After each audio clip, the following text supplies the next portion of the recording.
Նախագահի ընտրության կարգը ժամկետը սահմանելու համար։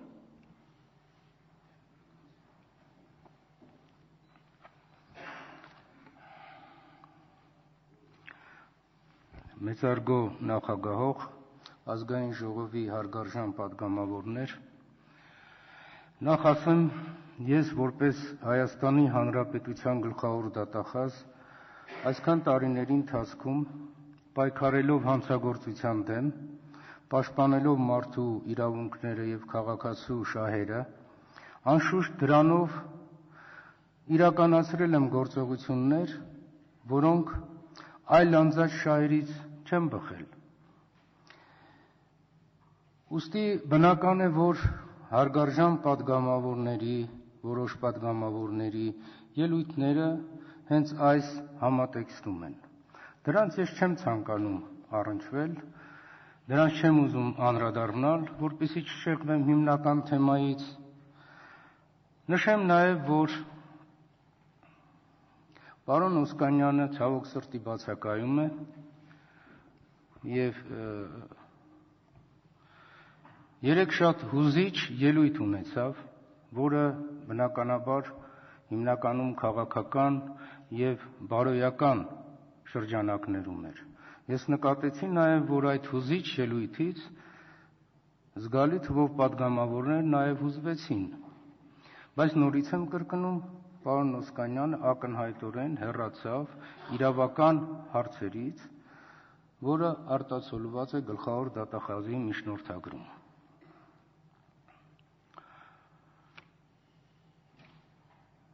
Չեմ ցանկանա ես ձեր ուշադրությունը եւս մի անգամ հրավիրել միջնորդագրում մանրամասն արտացոլված հարցադրումներին, բայց պատգամավորների ելույթներում եղան հարցապնդումներ, հարցադրումներ, եզրակացություններ, եզրահանգումներ, որոնց բնականաբար այնուամենայնիվ ես կցանկանայի անդրադառնալ։ Որոշ կուսակցություններ այս քննարկումների ընթացքում փորձեցին որոշակի քաղաքական շահաբաժին ունենալ, ինչը ակնհայտորեն երևաց այդ քաղաքական ուժերը ներկայացնող պատգամավորների ելույթներից։ Իսկ որոշ դեպքում աղավաղվեցին իրավական հասկացությունները եւ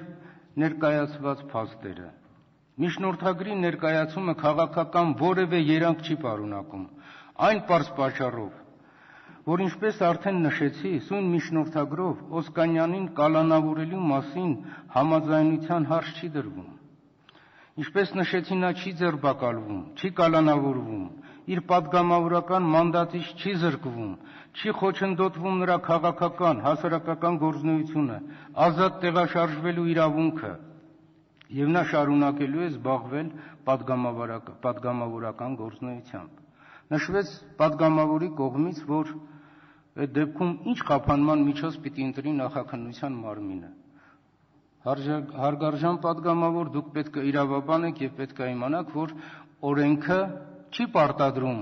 նախաքննություն իրականացնող մարմնին պարտադիր ընտրել որևէ խափանման միջոց։ Երեք ես այդ մասին նշեցի, որ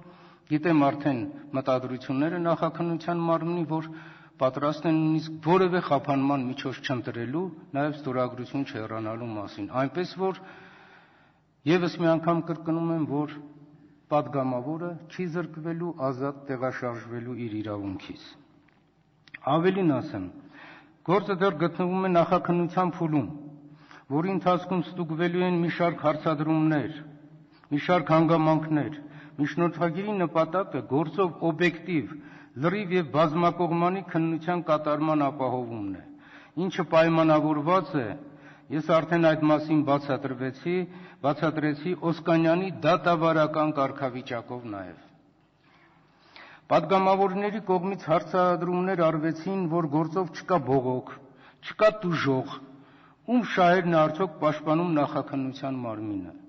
Կրկին անգամ ցանկանում եմ շեշտել, որ քրեական գործի նախաքննությամբ ակնհայտորեն պաշտպանվում է Civitas հիմնադրամի, նրա շահառուների գույքային շահերը, ինչպես նաև բարեգործություն կատարած հանցմանների բարի համբավը։ Եվ պատահական չէ,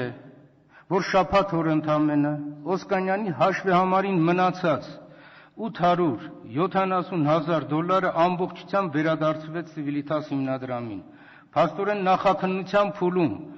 հիմնադրամին պատճառված վնասները ամբողջությամբ վերականգնվեցին։ Սա արդյոք նախաքննության մարմնի կողմից չի գնահատվում որպես հանցագործությամբ կատարված հետևանքների վերացում եւ նպաստում է, որ հանցագործության կատարումը չշարունակվեր։ Պատգամավորի ելույթից երևաց, որ իբր թե այս 870,000-ը վերադարձվել է Օսկանյանի բարի կամքի շնորհիվ։ Բարեգործության գումարը վերադարձվել է անձի բարի կամքի շնորհիվ, եւ բարեգործը մեկ այլ անձ է։ Ինչ վերաբերում է պատգամավորի կողմից երեք մեջ բերված հիմնադրամների մասին օրենքի 8-րդ հոդվածին, ապա այնտեղ ամրագրված է, որ կանոնադրությամբ նախատեսված շահառուներ հանդիսացող հիմնադրամի աշխատողների համար սահմանված բացառությունը, ապա հարկ եմ համարում, որ եւս մեկ անգամ նշել, որ այդ նորմերը իրավունք չի վերապահում նրանց հիմնադրամի գումարները յուրացնել եւ ծախսել անձնական նպատակներով։ Այստեղ մանիպուլյացիա է ենթարկում երկու հասկացություն։ Իր հայացողությամբ այդ գումարները ծախսելը, դարձյալ ասենք հիմնադրամի նպատակներից ելնելով, եւ իր անձնական նպատակներով դա ծախսելը։ Մենք չենք ասում դու ինչու քո հայացողությամբ ես ծախսել կամ չես ծախսել։ Մենք ասում ենք այդ հայացողությամբ ծախսած գումարից $180,000 դու գրպանել ես, ինչը երևում է շարժից, որի մասին ես կներկայացնեմ։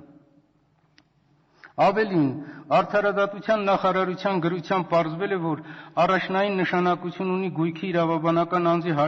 հաշվեկշռում հաշվառելը, իսկ հիմնադրամին պատկանող դրամական միջոցները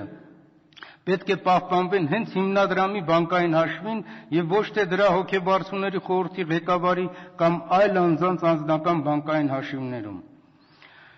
Իսկ Վարդան Օսկանյանի բանկային հաշվի քաղվածքից, որը ես խնդրել եմ բազմացնել եւ դուք կարծեմ արդեն ստացել եք, եթե մի փոքր ուշադիր նայեք այդ շարժին դրամական միջոցների, ապա ակնհայտորեն երևում է, որ 2011 թվականի հունվարի 13-ին փոխանցվել է Օսկանյանի անձնական հաշվին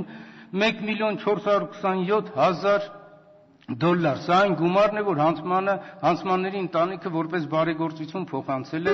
եւ եկել նստել է Օսկանյանի անձնական հաշվին։ Այդ օրվա դրությամբ